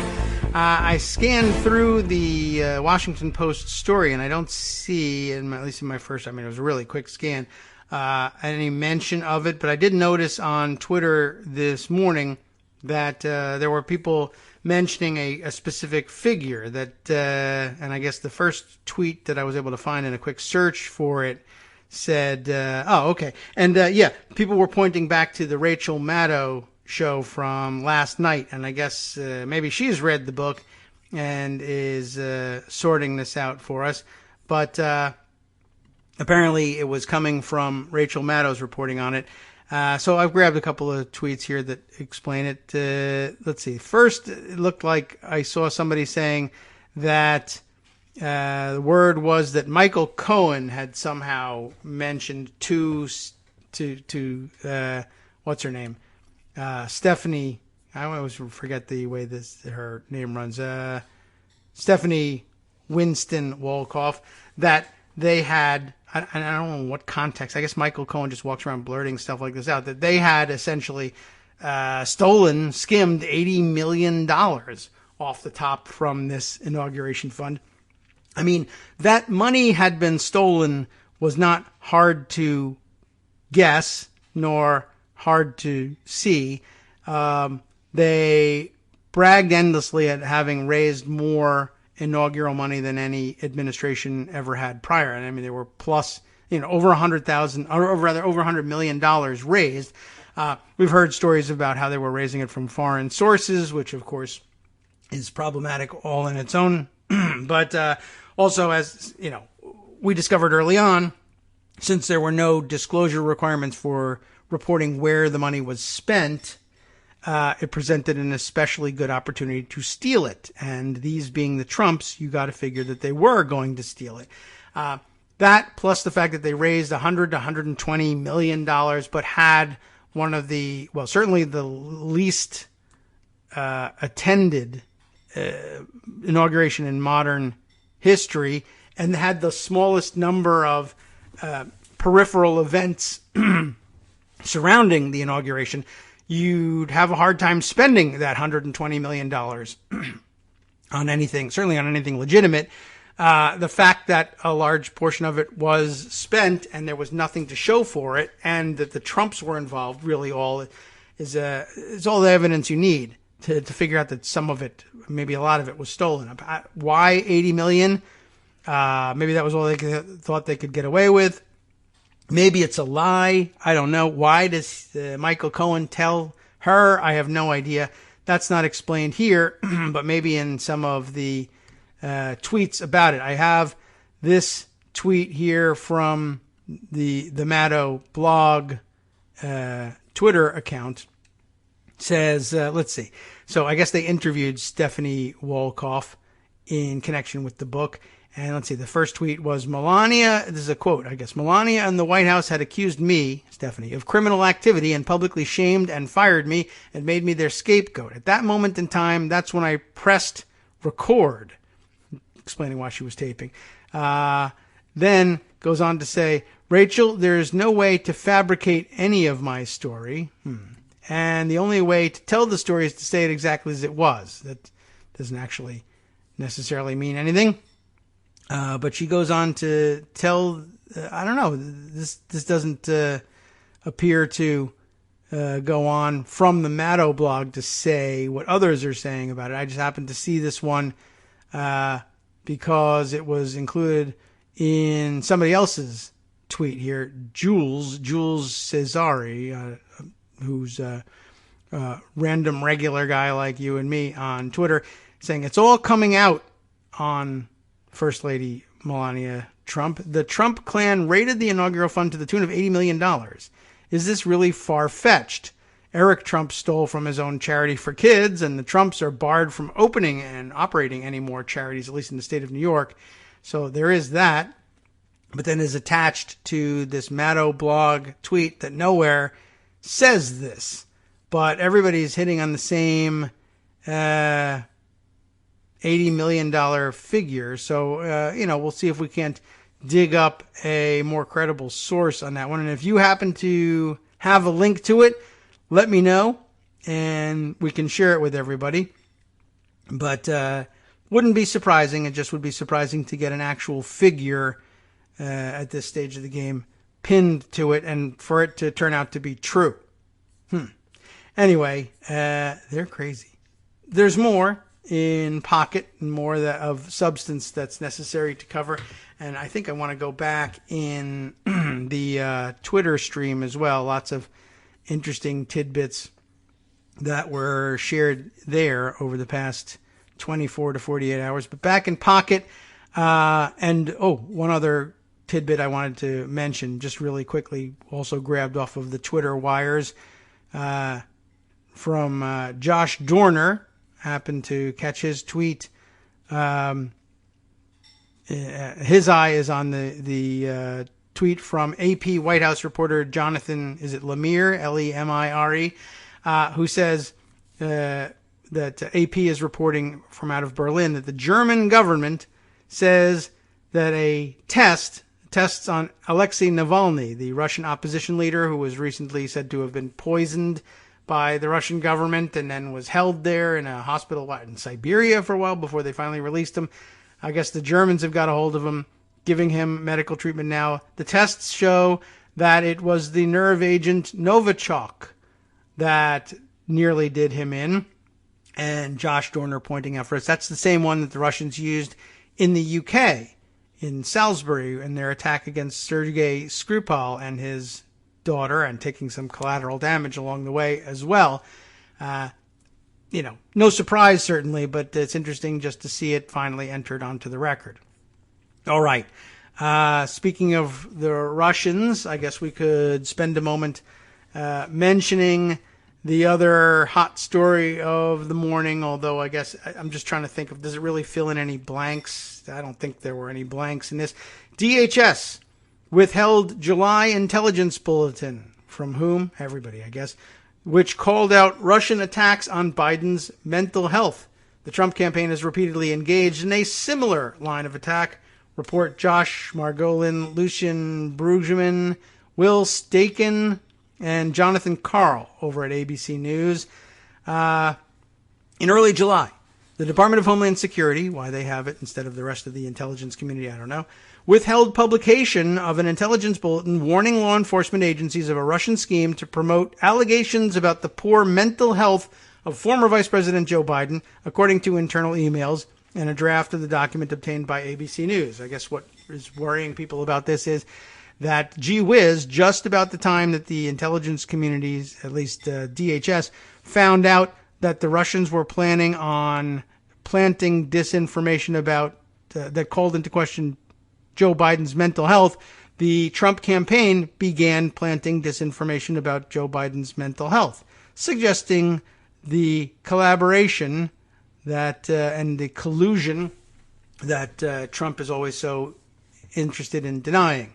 The draft bulletin, titled "Russia Likely to Denigrate Health of U.S. Candidates to Influence 2020 Election," very reminiscent of bin Laden determined to attack in the United States, was submitted to the agency's Legislative and Public Affairs Office for review on July 7th.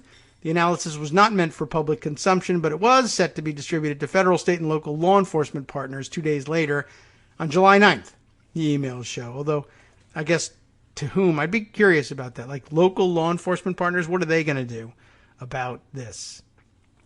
But anyway, just 1 hour after its submission, however, a senior DHS official intervened. What do you know? Please hold on sending this one out until you have a chance to speak to what they call Acting Secretary of Homeland Security Chad Wolf. Of course, he's not the Acting Secretary of Homeland Security at all, but, no one seems to be interested in pushing that point for the time being.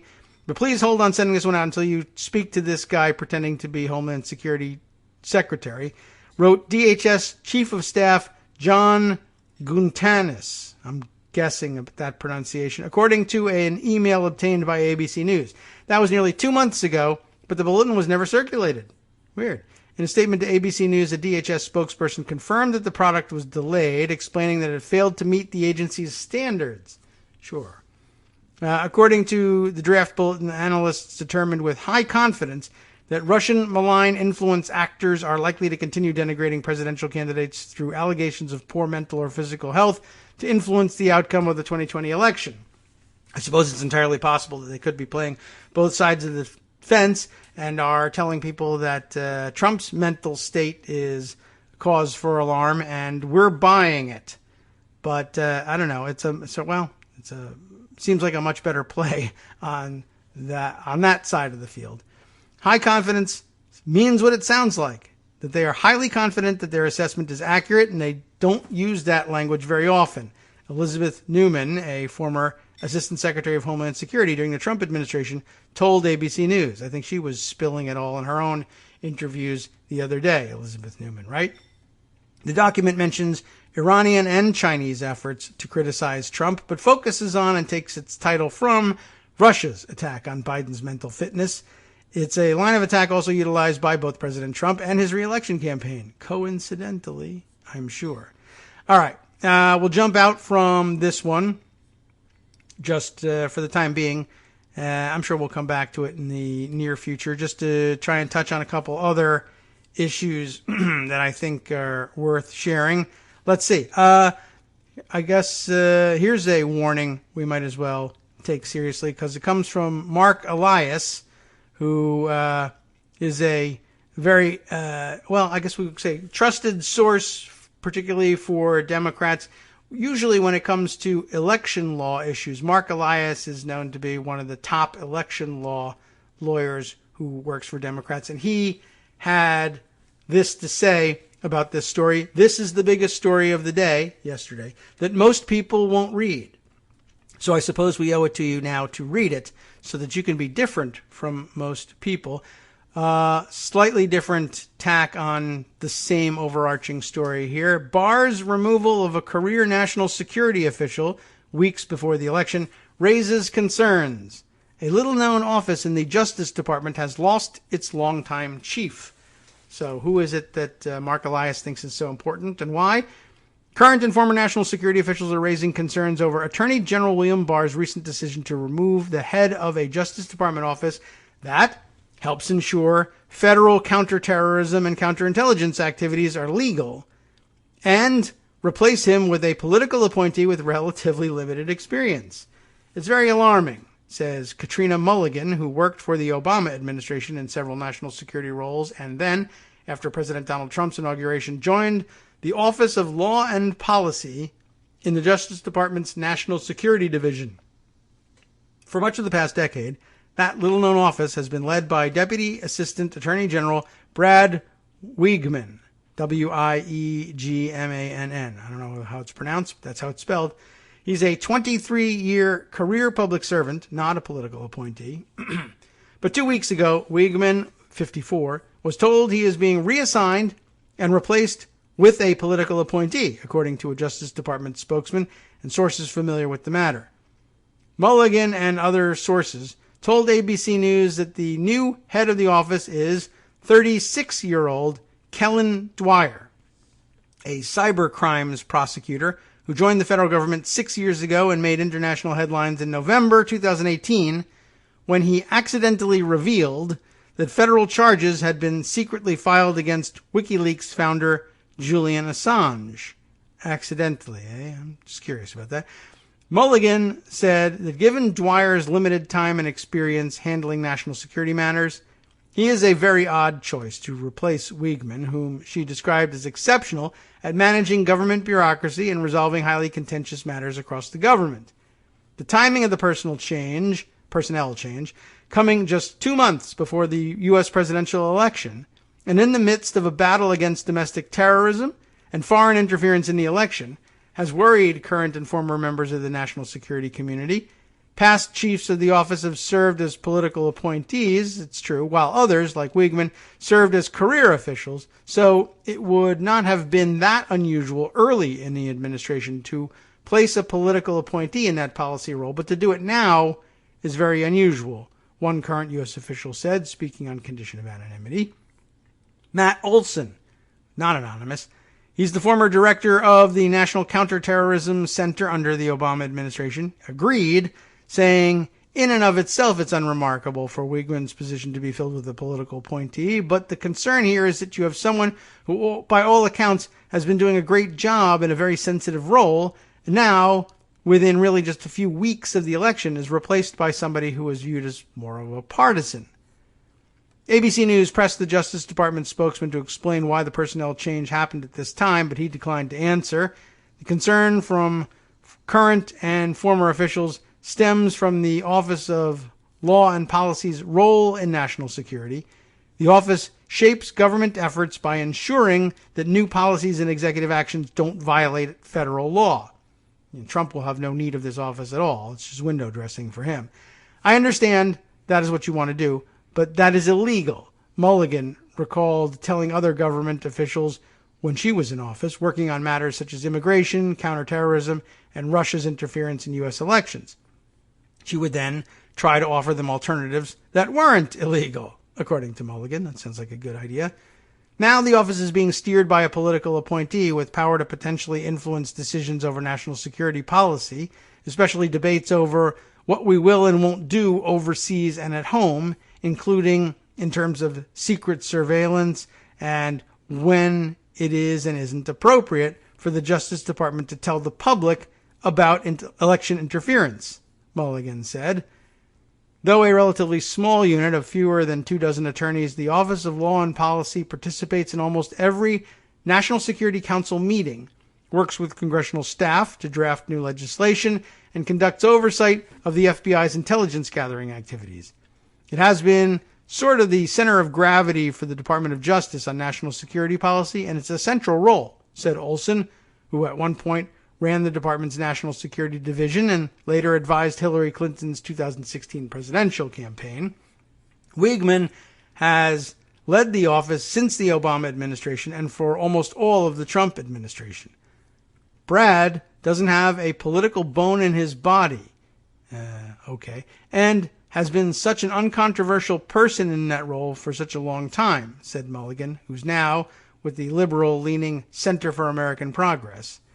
At least during her time at the office, Wiegmann was trying to advance the policies that this administration wanted to advance, she said. That's not good. Last year alone, Wiegmann represented the Justice Department in 3 public congressional hearings, testifying about U.S. capabilities to fight the rise of domestic terrorism and the importance of conducting secret surveillance inside the United States and abroad. At one of the hearings, a House Democrat tried to push Wiegmann into offering even indirect criticism of Trump's racially charged rhetoric, but Wiegmann insisted it's just not my place as a career government official to comment on what either members of Congress or the president choose to say. Further explaining his concern over a political appointee replacing Weigman at this time, Olson said that recent controversies surrounding the Barr-led Justice Department mean leaders there don't get the presumption of the doubt. That would be the benefit of the doubt, I guess, when it comes to making personnel decisions like this. Nor should they get the benefit of the doubt when their decisions about policy are presumed to be legal, and you would need a non-political person, trustworthy non-political person there to determine whether or not they should go forward. But now that they're just blowing past those determinations, we don't know how many of Weigman's determinations of illegality they've blown past in the past, and he's felt compelled as a non-political actor not to say anything about either. Not that it will get any better by putting a political appointee in place, but okay. Anyway, at least we would understand it better. Further explaining his concern over a political appointee replacing Weigman at this time, Olson said recent controversies surrounding the Barr-led Justice Department. Oh, yes, right. They don't get the benefit of the doubt. Democrats have accused Barr, of course, of bending to Trump's will, most recently with his claims that left-wing radicals were hijacking civil rights protests and driving bursts of violence across the country, including the use of bags of soup. And his suggestion that just weeks before the election, he might release the findings of a department review scrutinizing the FBI's investigation of ties between Russia and Trump's presidential campaign in 2016, which is a remarkable thing to do and think that it benefits Trump to just bring the Trump-Russia story back to the fore. Of course, their view of it is they will release information that proves, in their view, that the whole thing was a hoax and a fabrication by Democrats to hurt Trump. But I just don't know that they have enough time to change anybody's mind about that issue, and it's just going to end up dropping the Trump-Russia connection in the middle of the election and reminding people, yeah, I don't trust them on this. But, they believe in their own magic abilities to change people's minds. The polls don't reflect it, but whatever. Asked about concerns expressed by current and former officials, the Justice Department spokesman emphasized that the Office of Law and Policy has been led by political appointees and career staff both since its inception. The office was created at the end of the George W. Bush administration, part of a Justice Department reorganization in the wake of the September 11th attacks. I would say if it was part of the reorganization in the wake of the September 11th attacks, it would have happened closer to September 11th, 2001 when it happened, not 2007 or 8 when it actually got done. And I know the wheels of government turn slowly, but what you were seeing was really, I think, in effect, it says to me that if you created a department to oversee the legality of government, Justice Department operations and intelligence community and national security operations at the end of the George W. Bush administration, what that means is they realized, oh my God, so many of the operations of the national security apparatus under George W. Bush were illegal. We need a department that can do something about monitoring that going forward. And it actually sounds more like something you would have expected to see established in the early days of the Obama administration than at the end of the George W. Bush administration. But that sounds like something that would have been authorized by Congress, which was by that point in Democratic hands, or at least the House certainly was. Okay. Or was it? Now that I'm thinking back to the crossover, I guess we'd have to take a look. Either that or in the hands of the few Republicans who felt guilty about the way the George W. Bush administration handled things. Maybe. Worth digging into. Let's see. Weigman continues to serve in a vital role in the front office of the National Security Division. So there is that. As for Dwyer, the new head of the Office of Law and Policy, he was described to ABC News as a competent and nice guy with solid conservative credentials.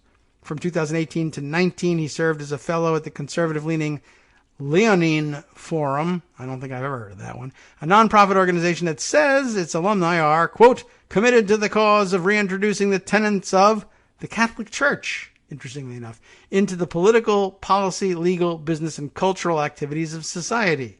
Great. Before joining the Office of Law and Policy this month, he was an assistant U.S. attorney in the U.S. Attorney's Office for the Eastern District of Virginia. Wiegman did not respond to an email seeking comment for this article. Not surprising. Dwyer also didn't respond immediately for comment, and so therefore we are at the end of the article. So keep an eye on that. It didn't sound that crazy or dramatic, but Mark Elias tends to know what he's talking about, so I thought I would give him the benefit of the doubt, even if we don't give it to everybody else, and bring that story to your attention. All right. Oh, yes, there's the story that Greg told about the Kenosha camera shop person, which reminds me that I think that was the second weird swap that the Trump campaign made. Remember, he decided on this trip to Kenosha. Couldn't get anybody to pose with him at this camera shop, I guess. So he got the former owner. That's kind of wacky. That goes with the story of Trump's announcement that he wasn't going to speak with Jacob Blake's family during his trip, blaming it on, he says, the fact that the family said they wanted to bring lawyers to the meeting, which is not entirely out of the question that they might have insisted on doing that, although I'm not certain that they would have gotten anywhere in that. But it sounds more like, well, Trump, he knows he doesn't do empathy. So meeting with the Blake family was probably only going to land him in trouble and make his white supremacist friends mad anyway. So he didn't do it, and instead said, well, the family said they wanted to have lawyers, so I wouldn't do that. But I did meet with their family pastor. And then it turns out that Jacob Blake's father said, hey, we don't have a family pastor. So I don't know who you talked to, if anybody. But it wasn't the family pastor. Though then I did hear that apparently, I guess Blake's parents are divorced or not together anyway. At the moment, I don't know whether that's really true. I just happen to see people mention that, and it's possible that they weren't speaking from the same page.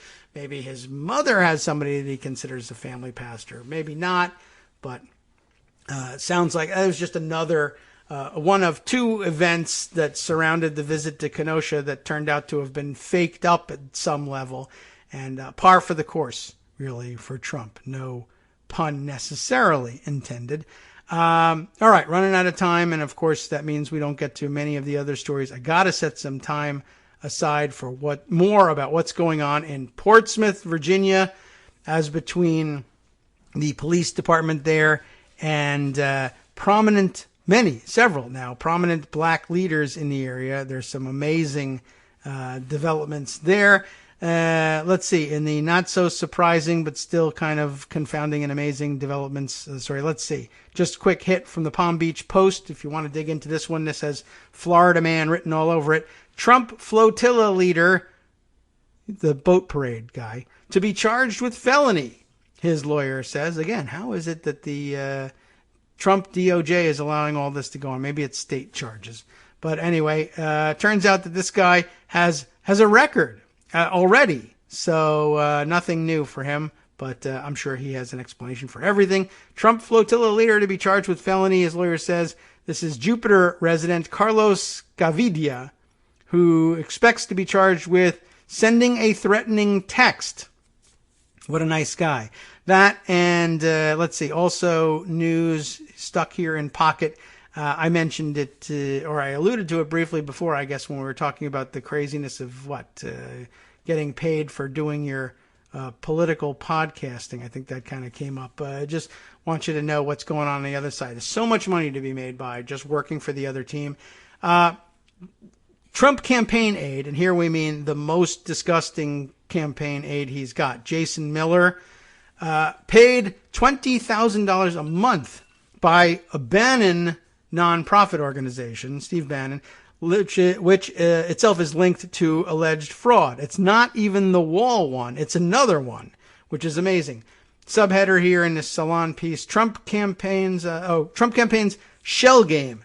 No reported payments to campaign manager Bill Stepien or drama-prone aide Jason Miller.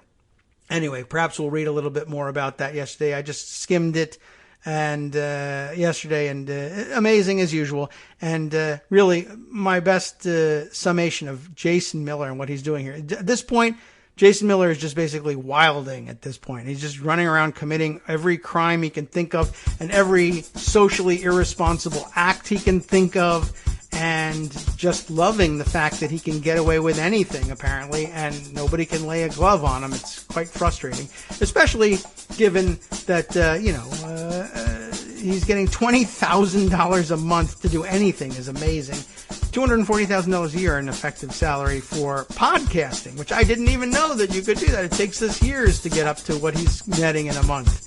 It's getting kind of crazy out there. Anyway, meat of this story, though, is that once again, the network of nonprofits is being employed to shuffle around money so that the official Trump campaign financial disclosure statements or FEC filings don't reflect how much money they're actually spending and to whom it is being paid, and that once again, Steve Bannon, in the middle of another thing that's going to end up getting him indicted, paying Jason Miller and the campaign manager. How do you not have an expenditure for the campaign manager on your books in your FEC reports? Being paid out of another one of these nonprofits. Don't even know which one it is offhand. Not the We Build the Wall, for which he's being indicted. But now news that he's going to be indicted possibly by authorities in Rome, actually Rome, Italy, for his activities that he was involved in there in the past couple From years. Daily Kos Radio on netrootsradio.com. You have been listening to the Kagro in the Morning Show with David Waldman. All right, time to shift gears. Justice Putnam will do that for you with West Coast Cookbook and Speakeasy next. Trump administration says here, seeking a fast-track environmental review for dozens of major drilling, mining, and other hazardous projects during the COVID-19 pandemic. I guess when no one's paying attention. Justice is, and he'll help you do it next.